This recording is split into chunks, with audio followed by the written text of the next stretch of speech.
Welcome back, Source Nation. You're listening live to Renaissance Relationship Therapy with Life Purpose Coach Tem'Ti.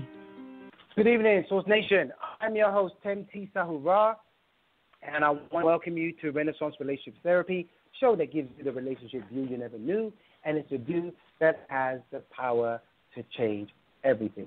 So we are getting ready to introduce tonight's special guest, Coach Eden Adele, and we are going to be having a conversation about ways you're not ready for a relationship that you don't even think about.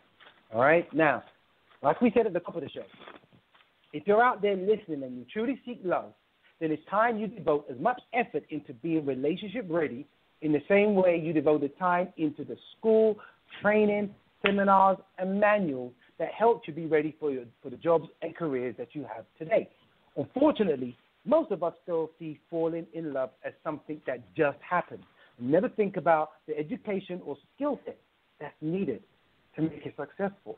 So most of us go into love with a naive mindset and keep on falling and failing and failing and falling because we're simply not relationship ready.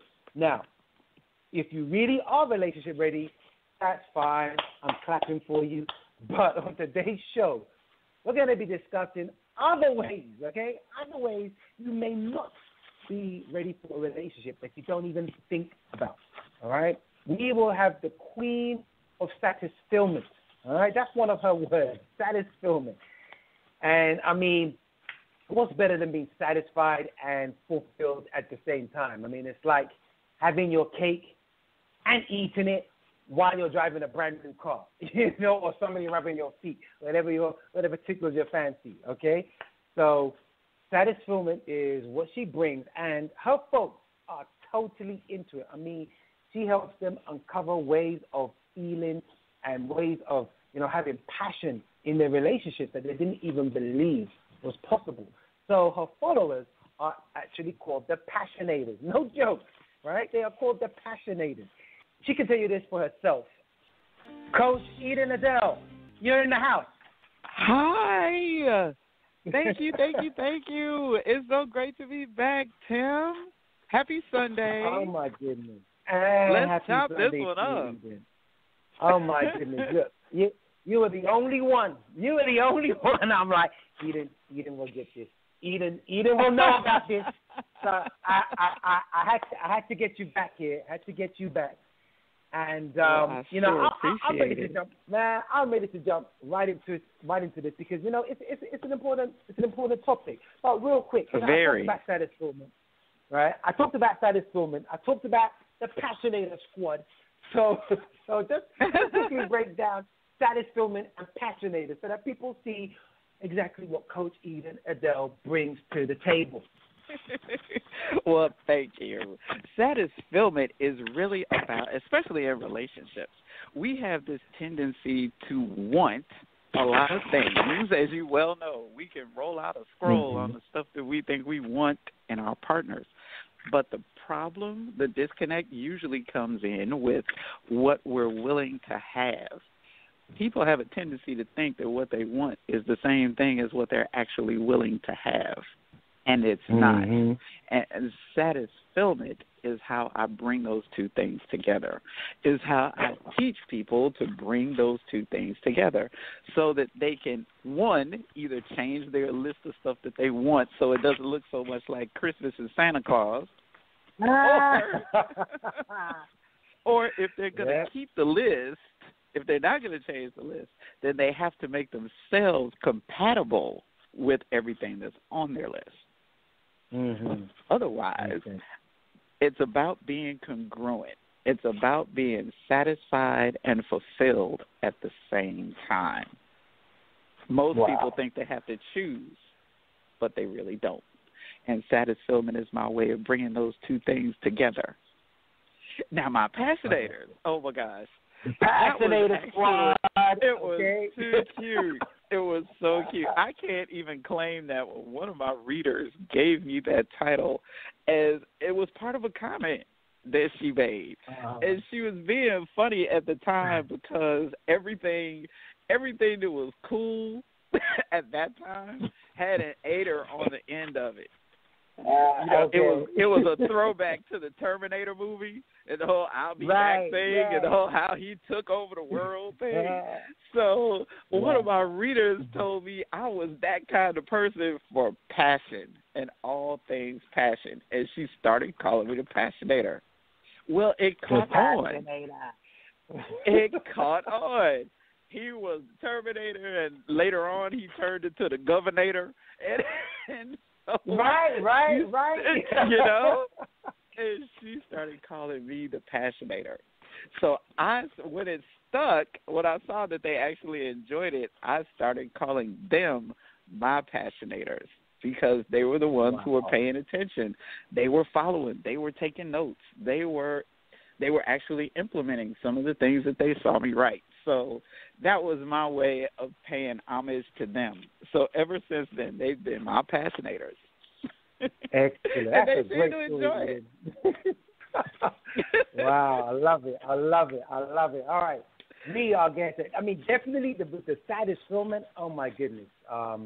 That is something that is actually part of what we're going to be talking about. And also, you know, we want everyone to be passionators. There needs to be more passion about the right things. Passionate about the satisfaction. You know, not only in line with you, but in line with society. We've seen crazy events that have been happening when people, they have their love, but it's not in line with society, with nature. It's crazy. Right. And it's like, is. We are the balance for that. We are the balance, and we will eradicate that with our own positive energy. It will happen. And this is why they're even struggling and trying to fight for a voice, because they're fighting a losing battle against true love. You know, and this is what they are. They are. So they really are. Coach Eden, all right? Ways you're not ready for a relationship that you don't even think about. Okay, first one on the list. Boy. Oh, boy. First one on the list. You don't have a clue, okay? A clue about your vision. Your vision. How you see yourself, your relationship, how it unfolds, how you deal with disagreements, you know, how you deal with issues of infidelity, of problems where you don't synchronize. You know, there's no vision. Even how you break up, you don't have a vision for it. Yes. And if you do have a vision, you're horrible at expressing it because there's too much fear going in you. Eden, tell us about this. Tell us why people are not ready because of their lack of vision. Oh, my goodness. We could do the entire hour right here. I am so serious right now because it's so true. Because too many people have their ideas about how relationships work shaped by two things, one of which is mainstream media. And there's virtually nothing in mainstream media that actually parallels the reality of what it takes to make a relationship work. Virtually nothing. So we can start with that problem. And where major media isn't messing it up, their own experiences are messing it up. And they think that every past relationship that they've had or every past relationship that they've seen is all that's possible. That's it. That's all. And they don't even have a concept of another way of being in a relationship. And so what you said about dealing with negativity, dealing with adversity, dealing with the inevitable problems that come up in any relationship is so important. They have no vision for how that should happen in a way that can actually bring them closer together instead of driving them further apart, especially with this fidelity issue. Even before it gets to infidelity, just an attraction for somebody other than your partner, there is no vision for how to deal with it once that happens. People tend to avoid it, like altogether. They won't even admit it until it's gotten so far that it blows up and threatens to destroy the relationship. And that's why most of the time it does destroy the relationship, because they had no vision for how to handle it when it was still just an attraction. And they drove it underground, and they hid it, and they denied it, and they pretended like it wasn't there, except when they thought they could get away with it. And that never works. That just never works. Mm-hmm. It might work once, twice. It might work a few times, but it never works long term. It just doesn't. Right. It's not practical. So true. It's based on a lie. And eventually, however it happens, the truth is going to show up. It just is. Is going to show up. Whether it's tomorrow or next year, the truth is eventually going to show up, and then you're going to have to deal with it. So it's better to be prepared beforehand. I was having a conversation on a similar vein last night with a young man who was in a relationship, and he was saying to me that was one of the difficulties that he was having, is that he was attracted to somebody else. And he didn't know how to talk to his mate about that. That is so common because he felt, like most people do, if I even say anything like that, she's going to go ballistic. Or she might end the relationship altogether. Or she'll stop talking to me. Or she won't want to be with me. Or she won't even trust me anymore. And I haven't even done anything with this girl. But they have no vision. They don't know how to bring up the discussion. They won't even ask the question. They don't check in with each other. There are so many of these things that I go through when I'm actually working with a couple or even when I'm working with singles because it's such a big issue that has such destructive potential. And it happens in every relationship. People have this notion that it doesn't happen if you have a good relationship. Newsflash, it happens in every relationship. Every single one. You can say it with me now. Every.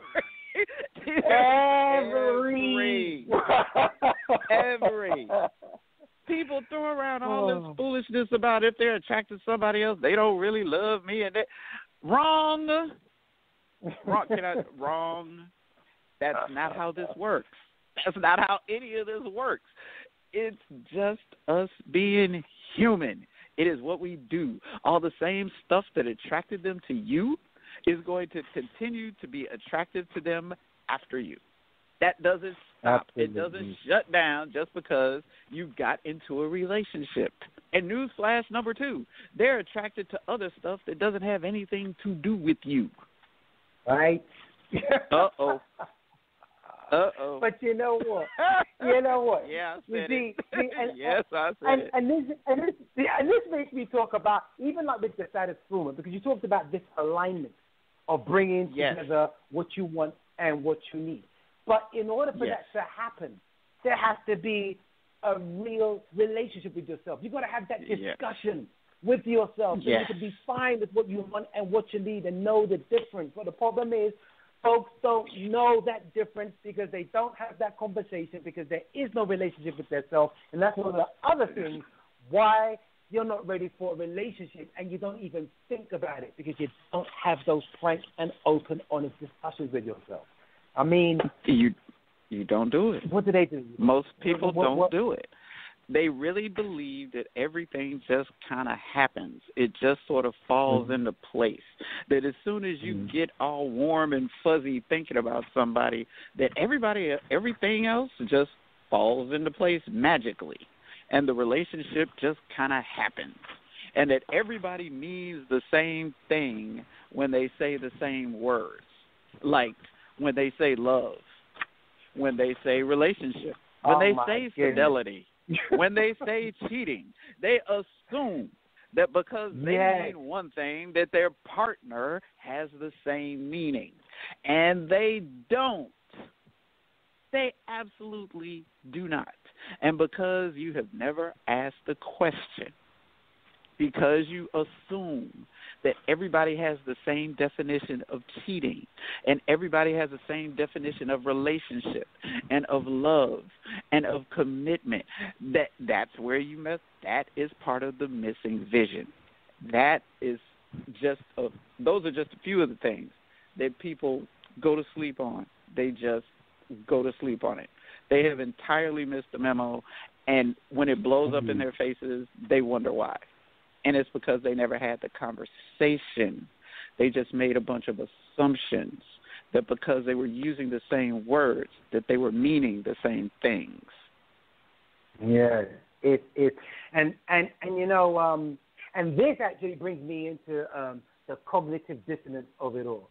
Like, just what you believe should be happening, what you think should be this is how it should work, versus what is really working. You know, what is really happening. And your reality and that, looks entirely different. Oh my God, that right there. There's so many things, because I can even think about, like, let's just say, this is just one example, right? Somebody's grown up in a religious household, so they have a belief system that, you know, well, as a Christian, I do things this way, and I don't have sex before marriage, etc.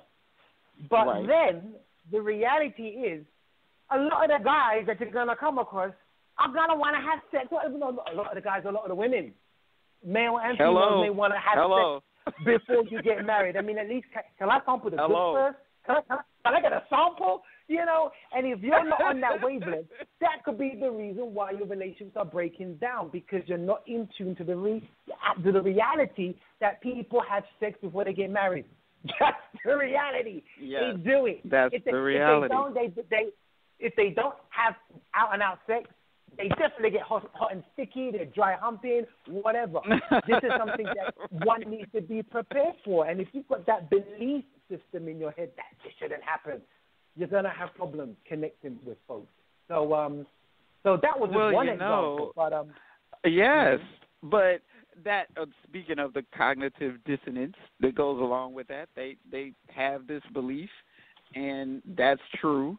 But you look around in the pews in just about any church, and you'll see several pregnant, unmarried women. Mm-hmm. True. Very true. Paying their tithes, giving their offerings, jumping and shouting and running up and down aisles with everybody else. And they explain that. You know, there's a breakdown somewhere. Deacon What's-His-Face and Pastor so-and-so caught up in scandal after scandal after scandal. And they're all, for the most part anyway, they're sexual scandals. And they're getting to be more extreme. Like before, it used to be sort of a quiet kind of thing. Maybe he got somebody pregnant outside of his marriage, and she just magically went to another church, and nobody saw her back at his home church again. That story, right? Yeah. Mm-hmm. Now the side piece is sitting on the front row with her 8-month belly and all, and the first lady is sitting up in the pulpit with him. Really? And then a fight breaks out, and everybody whips out their cell phones, and you watching a chain of YouTube videos about folks throwing down in church. Seriously? Seriously? Is this what Jesus would do? I'm just asking the question. It just doesn't make any sense. But because, and if you offer, I've had this happen. I have absolutely had this happen.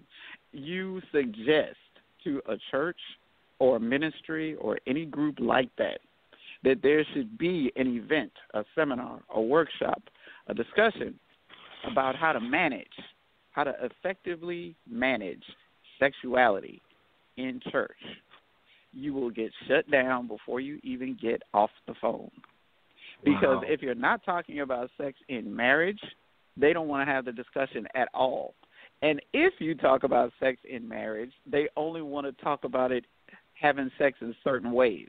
So they're going to shut you down one way or the other. Never mind, they're going to leave that sanctuary and do something entirely different. Never mind that. Never mind that. That's not part of the discussion. What they're actually doing is never talked about. What they're, quote, supposed to be doing, unquote, is all they have to say. And how well is that working for them? I'm just saying. Right. How well is it working? Right. How well is it actually working? Until they start dealing with the reality of the frailty and just the general anatomy of people. We are wired for sexual response. Our anatomies are wired for sexual response.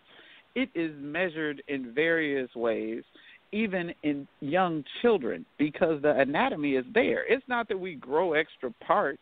It's just that hormones kick in when we hit puberty that turn on our sexual responses. But all of the parts are there when we're born. Mm. So we're wired for it. Our bodies do that without our permission or consent. Right. It's exactly. Hormones do what they do. That nobody asked us.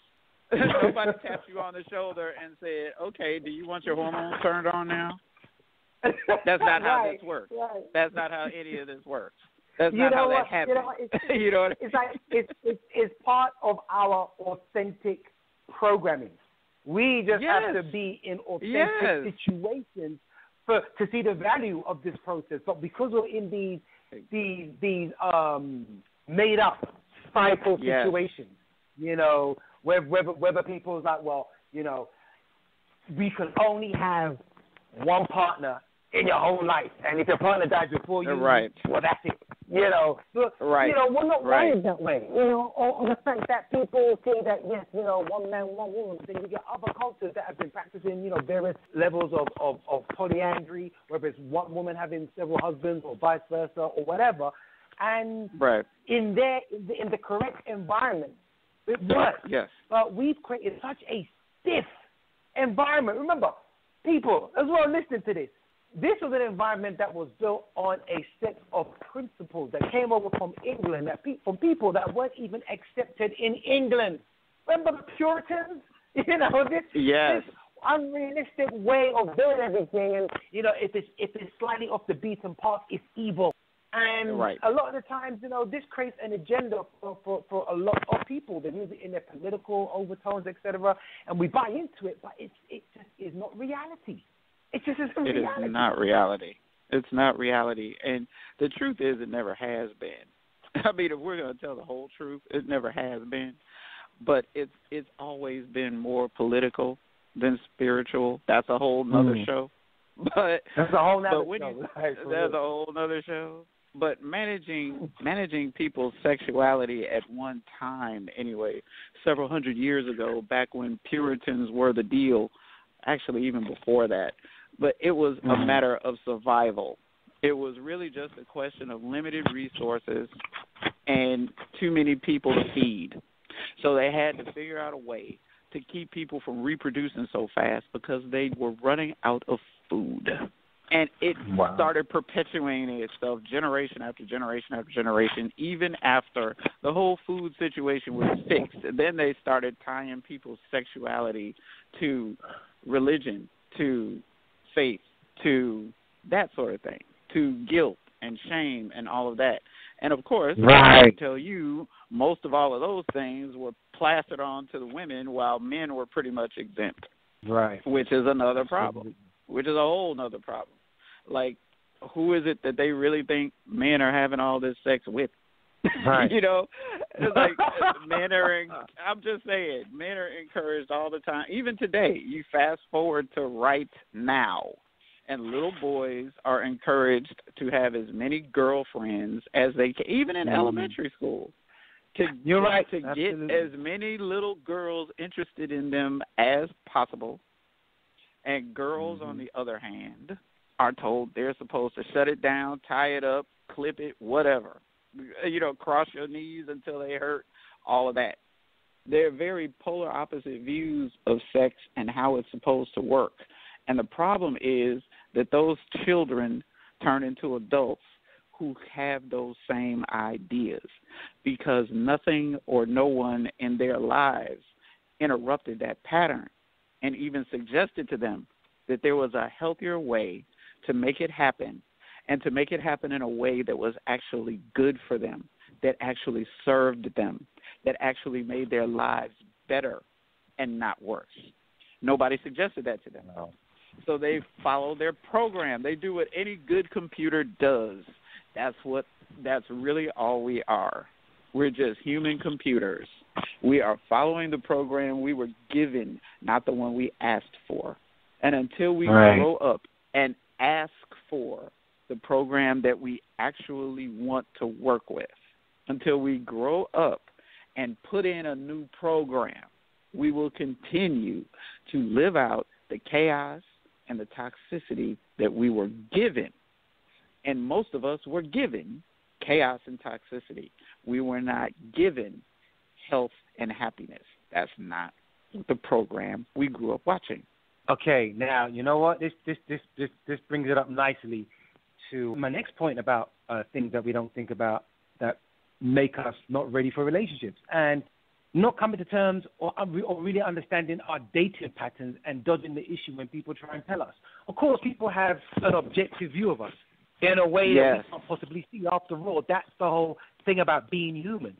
We reflect onto others, and if that reflection is off, someone's going to say something like, hey, you know, that ain't really kind of like, I'm not really into that. And as your friend, you're doing things that bother me. And these dating patterns, like you said, you know, you may have a friend that's aware of the programming and has actually made advancements in their life to overcome that programming. And they may be like, you know, mentally liberated in some way. And they can see, hey, you're doing things where that's not, you're just following a program, bro. You just, you know, you're just sleeping around. You caught an STD. You pass that on to somebody. Like, why are you doing this? Why are you repeating this behavior?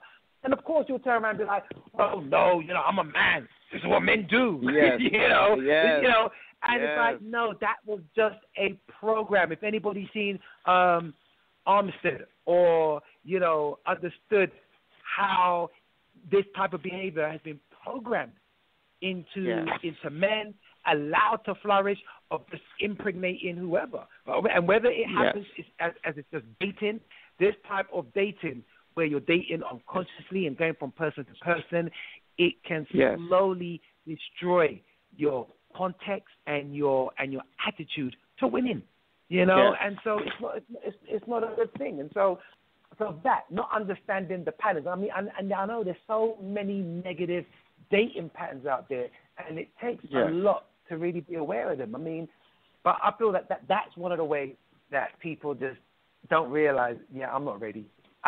You know, they don't see the train wreck behind them, you know? Exactly. I completely agree. Most of them are dating an idea, and they're not dating the reality of a person. And that is their pattern. They're looking for relationships based on their idea of what they think relationships are supposed to be, how they think relationships are supposed to work, instead of creating a new connection with a new person based on honest communication. That's not the goal. People go in with their own agendas about what they want, and they spend the whole relationship trying to figure out how to get it. And when that becomes your program for relationships, you have already set it up to fail. It's just a matter of time. Wow. Because essentially what you're looking for in another person is what you can only get from yourself. It's true. So the relationship is doomed before it even starts.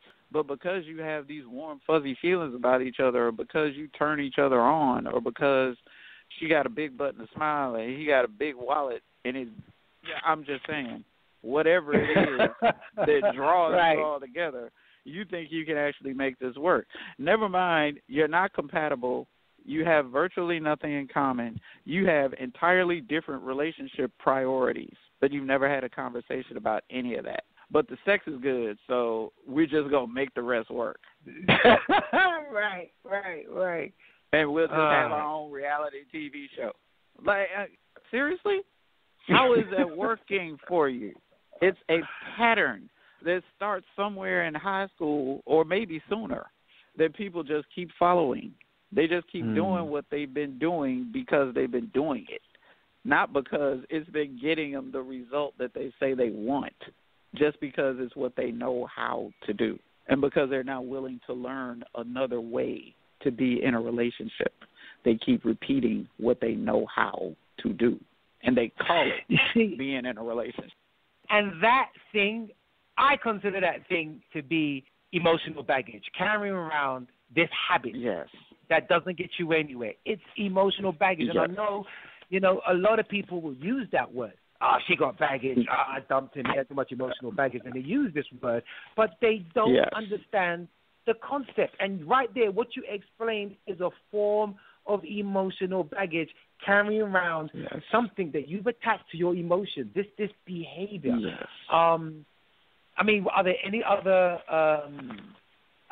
examples of things that are emotional baggage that people, because people just think, oh, you got a mental issue, you know, or somebody hurt you and you can't get over it. Yes. That's the regular emotional baggage. But what are the more subtle forms of emotional baggage that we just don't think about, but yet it's weighing us the hell down? One of them is usually always based in our relationship with our parents. Mm-hmm. If there is an unresolved wound related to our relationship with our parents, that will definitely play itself out in our relationships when we become adults if we don't rewrite that program. Because we're always looking for somebody to unhurt us. If we were hurt as children, we will grow up and try to make other adults unhurt us. And that is how we seek out relationships. And ultimately is what we find attractive. We're attracted to a lot of the traits that hurt us in the first place because we're trying to heal that wound through reliving it. And now that we're older and supposedly wiser and we have better ideas about how to actually make it work the way we want it to work, we believe that if we repeat that pattern, if we find those traits, that we can finally prove, see, Mom, I am lovable. See, Dad, I am lovable. So we'll be attracted, we find ourselves attracted to the same traits that wounded us as children and wondering why we keep having the same relationship with different people. That's why. Right. It's part of the pattern that was given to us and not the one that we asked for. And another huge disconnect that people have a lot of the time is that they believe that because they love each other, they should be in a relationship. Oh, my goodness. I was going to say that. Uh-oh. I was going to say that. Yes. Uh-oh. Absolutely. Yes, I said that too. I'm like, stop it, because it's one of the first things people tell you when you ask them why they're in a relationship. Because I love them. What does that even mean? They have entirely different definitions for what that even means to them, number one. And number two, just because you love somebody doesn't necessarily mean you should be in a relationship with them.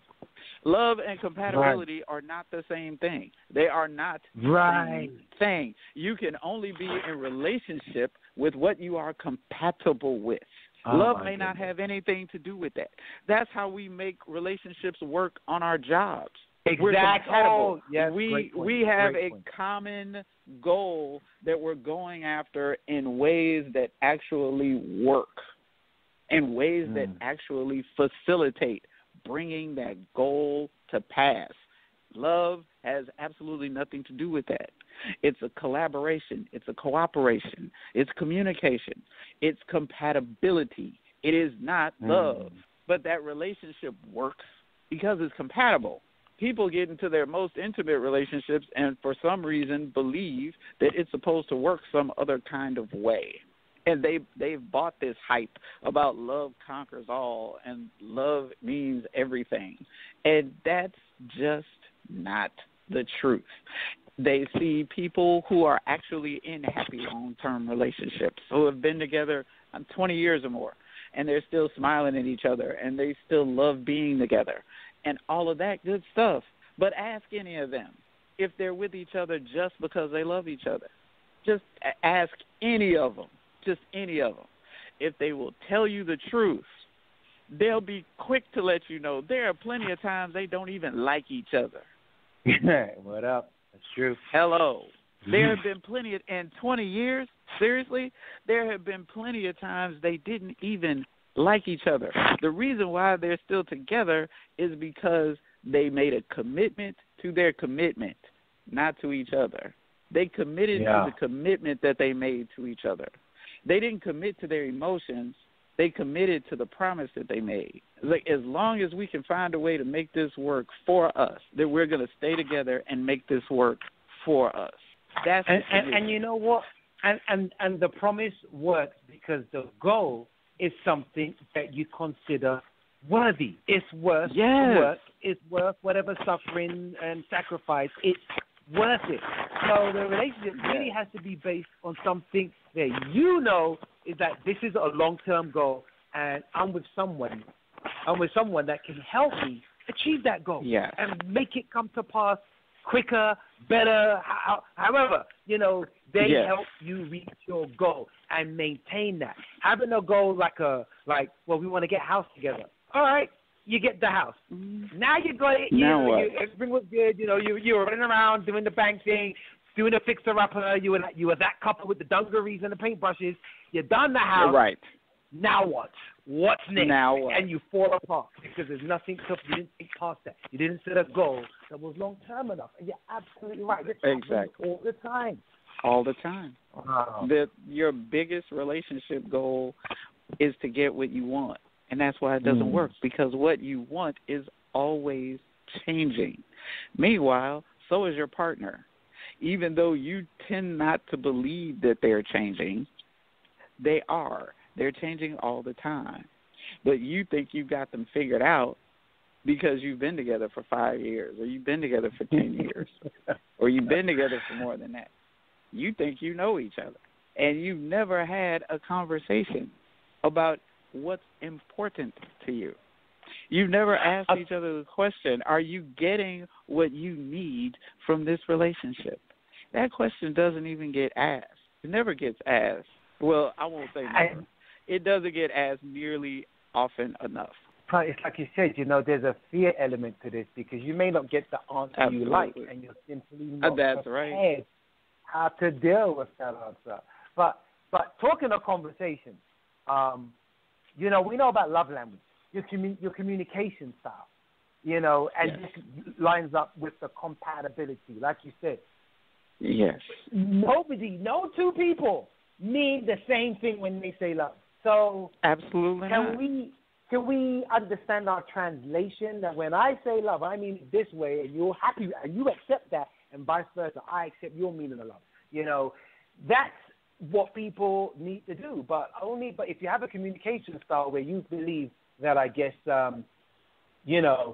everyone should see it this way, then the only person that that you need to date is yourself. If that's how you really think, that everybody should understand how you think, and that can be a huge obstacle to connecting with somebody. That can be the reason why your relationships fail, and why you're not ready for a relationship, even though you think you are, and you're the best lines in the book. It is exactly what you just said. Too many people are getting into relationships to date or marry themselves and another person. And when they find out they haven't, when they find out that's not what happened, when they find out that's not what they did, then all of a sudden they feel betrayed. They feel cheated. They feel like they've been robbed. They've been hoodwinked, bamboozled, led astray. Oh, my word. Have you got any more words? Do you want to describe it some more? I tell you. Oh, they are heated. You can't tell them a thing either. They are heated. How dare you not be like I expected you to be? How dare you not think like me? How dare you not mean the same thing I mean when you're using the same words I'm using? Don't you know who I am? Right? Oh, my God. It's so true. I'm just saying, people get their ego so deeply involved in their relationships that that's really what's driving the relationship, is their ego satisfaction. And until that changes, we are going to keep seeing train wreck after train wreck after train wreck in this relationship space, because it cannot work that way. It just can't work that way. Until relationships actually become partnerships, until they become teammates, until they understand that they are playing on the same team for the same dream, we're going to keep seeing the train wrecks piling up. But you know what's so funny, Eden? And I remember this years and years ago when people spoke about contracts for relationships. And I thought that idea was stupid. But the more as I get older, even what you just said, this is why they create contracts. So that, look, whatever you say and whatever I say, it's on paper with translations for both of us, so we both understand what we are signing. You know what I'm saying? Absolutely. Absolutely. Language. You know, Absolutely. we would do that with a business partner. We do that with a job, and we get on with that job and be in that job for 20 years. You know, we start a business with somebody and do it for 15 years. We even have unspoken verbal contracts with our friends. We're like, yeah, you know, I don't like that. Don't say that to me. If you're gonna say it like this, say it like this, and then as you understand each other as friends and your own internal language, you'll stick together possibly to the day you drop dead. You're that person's friend. So why is it can work for all those different types of relationships? You know, having that common ground when it comes to communication, but you don't explicitly follow through on that same process when it comes to romantic relationships. And then folks wonder why it's only 2 years. We got married. It was the perfect Facebook wedding. I don't understand what went wrong. She said she loved me, but the translation was, I love your style. But if your style changes, I'm out the door. Then one day you decided to change your style. You cut your hair, and she was like, I don't know who you are anymore. I don't. This is not the person I fell in love with because you cut your hair. I'm out. Oh my goodness, you know, or you got sick. I didn't. That isn't what I meant by love. What I meant by love was that you were, you know, you weren't gonna get amputated. You weren't gonna lose a limb. You know, my love is with somebody that has 4 limbs, not 3. You know. Yes. Oh. It's so true. But we actually believe the hype that love, once you introduce love into a relationship, anything else that makes any other relationship work doesn't count anymore. Because love is supposed to compensate for all of that. And that's why it doesn't work. Because love is not now, nor has it ever been, nor will it ever be enough to hold a relationship together. It never has been. It isn't now, and it never will be.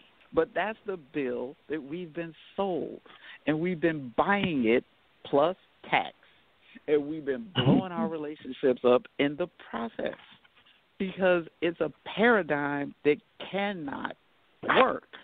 Until you introduce compatibility into the paradigm, it cannot work. Can't be in a relationship with somebody that you are not compatible with. You have to be able to trust each other. Compatibility is built on trust. Trust is built on honesty. Honesty is built on self-awareness. Yeah. If you don't have the basic self-awareness, you cannot be honest with a partner because you haven't been honest with yourself. Oh, my goodness. Preach. Preach, Eden. I'm just saying. You can make it sound good. You know, a wordsmith can string together some stuff and have your knees weak. But that doesn't mean that that's what you're going to be living. That's not what that means.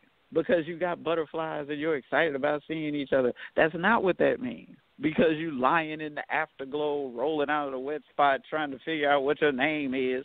That's not what that means. That's not what it means. Making a relationship takes more than that. All of the same principles that make a good team make a happy, healthy, loving, lasting relationship. And most people have no concept of how to be a good team. They have no concept. You're right. Even men who grow up playing team sports. It's like most of the time guys grow up playing some kind of a team sport. Women are usually the ones that miss that memo. Or guys, again, a lot of them grow up in doing things like the military. So they know how to function as a unit, is my point. Guys are usually trained from a very early age how to function as a unit, meaning how to incorporate another person in a way that actually gets you the win. Right. They start doing that as very little boys. Girls pretty much miss that memo. Every now and then you run into a girl who's actually familiar with the idea, but it's not cultural for girls. It is cultural for boys. And still, the disconnect with most men is that they know how to do it on the field. They know how to do it on the court. They know how to do it in deployment. They don't know how to translate it at home. So they're familiar with the concept. They just haven't learned how to translate it. So it's a much easier transition many times in that case, because they do at least have the concept. With a lot of women who haven't been exposed to the concept, or even men who have never done team sports, or who've never been in the military, or who've never worked on teams, even in the office. If they don't have that concept, it can be difficult to create that concept. That's why they go in with this individualistic, I got to get what I want. Otherwise, there's no point in me being in this relationship. If there isn't a team vision, if there isn't the idea that my mission in this relationship is to find a way to be my best self and to help my partner be her best self together, that's the vision. So any time. No, I was going to say that even when you think about, like you said, the concept of team, if anyone out there has ever tried to get on a team, you're on the sidelines and you're like, oh my God, look, man, I can play that position. I can help. I can do this. This is what I've done before. Watch me. This is my skill set. You're literally throwing your worth, your value at the team to say, hey, bring me in, recognize me, as opposed to, what can I take from you? What can I get from one of you guys? It's a totally different mentality when you're trying to get on the team. It's all about you show your value, you work on your value, you understand your value, you even learn how to pitch your value and sell it in different ways so you can get on the team. But when it comes to relationships, now it's about what can I get from this? What can you give me? And it's like, that is not the concept. In a relationship, now you want the team to get on you. You want the team to get on you. Hello. Yeah, I said it. Now you want the team to get on you. You don't have to try to get on the team because you're the prize. I think if I hear that one more time, I'm going to punch somebody in the neck. You are not the prize. Teams don't function that way. Ask LeBron James. You know what I mean? It's like arguably one of the best to play the game, definitely currently, still has a coach and still has teammates. He didn't win alone. He didn't win getting everything he wanted the way he wanted from his teammates. He had to learn to compensate for strengths and weaknesses in other people in order to get the win. Win after win after win after win. And it made him better. And it's all. It made him a better player every time he stepped on the court. It can work. The concept is the only one that actually works for everybody. Because when he wins, he doesn't win by himself either. Just saying. Wow. When you get on a team, the whole idea is to win as a team, not to win in spite of your teammates. That means it's all about you. You're trying to be the superstar. You're trying to be the one who's in the spotlight. You're trying to be the focus of all the attention and energy in the relationship. And that is why it doesn't work. Because that's not how teams function. See now, so we covered quite a few things on how people are not, because of course if you're not thinking as a team, just like you said, your relationship won't work. It means you're not ready for a relationship. If you're not thinking team, you simply are not ready. And it's like, we got I think we just got about through half of what I wanted to talk with you about. And and I guess, maybe somebody's third eye is open. It was like, we ain't going to get all this done today. Look at it. We're going to need 2 shows for this. And I'm like, nah, never. We'll cover this. But you're right. It's deep. And there was a lot more to say than I thought there was. And so, Eden, you're going to have to come back, all right? That's the bottom line here, right? Be a team player. Let's get better together. Okay, let's achieve the objective. All right, and finish off the show next week. That's so awesome. We ran out of time. Man. It's not fair. Already. I only get 2 hours. It's not enough. See that? See how fast that is? I know. I get it. But I'm on the team. I'm Team Tem'Ti. All right. I'm Team Tem'Ti. and I'm a passionator. Yes, you are. So. Yes, you are. One of my favorites. Absolutely. Yes. We can do this. We can absolutely do this. I would love it. Thank you. We'll have to do this. Hopefully next week, or at the earliest possibility, we'll finish up, because this conversation is so key to, like you said, people being aware of why things don't work for them in relationships. And again, there's many ways in which they can actually get ready, but they have to first accept that they're not ready. Otherwise, they're not going to ask the question. So, exactly. If anybody's convinced so far that, okay, I'm not ready, then, there's a couple of things that they heard today that they haven't thought about, and it's made them realize, I could do some work on some certain areas. What can they do to get hold of you? I told them about the relationship readiness quiz I got on my site, but I know, again, you have plenty of tools and resources and even services that can help folks to get the relationship ready. Why don't you just quickly run down through your contact details? Definitely. My website is www.edenadele.com. That's spelled EdenAdele.com. Get on my mailing list and get your free download. The download is a Get Back to Passion cheat sheet. And it's just a fun booklet that I put together for people who say to me things like, I want to turn back on the romance. I just don't know what to do first. This is a fun way to figure that out. It's a collection of ways. It's not just one way. So you can find something that feels really good to you, and you can try it right now. And it's, of course, compliments of me, because I'm grateful for your presence and your permission to be in your inbox. So by all means, go there. And also join me on Facebook, because some pretty good conversations on Facebook. My Passionators show up, and they show up with some interesting things. I have seen it. So by all means, find me at Eden Adele on Facebook and join the conversations, because they're going on all the time, literally all the time. Absolutely. Okay. You heard it. Eden will be pushing out your information, of course. And I'll start getting things ready for next week. We are going to bring part 2 of relationship readiness. Why you think you're ready and you're actually not. So we're going to do the thing, Eden. We are going to do it. So I want to have a good rest of the evening and even an even better week. And we are going to continue, okay?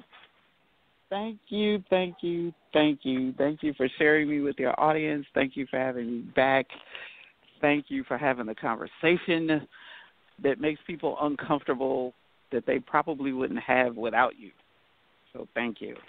Thank you for that, too. Thank you so much for being a part of this process. This is a beautiful thing that we're doing here, Source Nation. We are trying, and again, we're not sitting here from a position thinking, well, we got it all figured out, and everyone else is trying not. to. We're uncovering the way ourselves. Yes. When you're in a position where you have something to share, then you want to use a platform to try and tell everyone else, hey, you don't have to do it this way. There is a better way, and this is what we're doing. All right. Well, thank you so much, Eden, and we will talk very shortly. You have a great rest of the evening. Have a wonderful week, Tem'Ti. I appreciate it. Thank you, love. Next week it is. Thank you so much. Take care. See you then. Bye-bye. So, Coach Eden Adele, thank you so much. So, what are we going to take away from this? Well, it's funny that we often focus on what we want without thinking to ask ourselves if we're ready for it. Should 13-year-old kids have sex? Can we run a marathon without training? Just because you want something doesn't necessarily mean you're ready for it. Ask yourself, am I ready for lasting love? It will be a tragedy to finally find your ideal partner only to pass each other like two ships in the night because you weren't ready for the real thing. So, Source Nation, you can listen up next week. We will continue the conversation on the ways you think you're ready for a relationship, but you're actually not. Ways that you haven't even thought of. So I hope we uncovered some good points for some of you today. And remember, check out Coach Eden Adele's website. Some great resources there. Join her Facebook page, hilarious conversations. And also, don't forget to visit meetmytypes.com/ready and take a short but very important 10-question quiz to assess your readiness for a committed relationship. Just rate yourself in each of the 10 areas. Try to be objective and honest with yourself. And if you're stuck on one particular question, I absolutely recommend asking close friends and family members for their opinions as well. So I look forward to receiving all of your submissions. Let's get ready for that love. Source Nation, thanks so much for tuning in tonight. But before I leave, let me thank our sponsors one more time. They are Zulina, Health, Wellness, and Fitness, Paper to Film Productions, Revolution Mills, Ren Ovation, Urban Grandstand Digital, Meet My Types Matchmaking, Blend to Blend Juice Bar Boutique, and New Covenant of Praise Worship Center. Again, Source Nation, you can visit me and team Meet My Types at www.meetmytypes.com. Drop us a message, leave a comment, ask a question about anything featured or that you want featured on the show. You have been listening to Renaissance Relationship Therapy. I am your advocate, Tem'Ti. Have a great week, and I'll see you next Sunday to continue the conversation.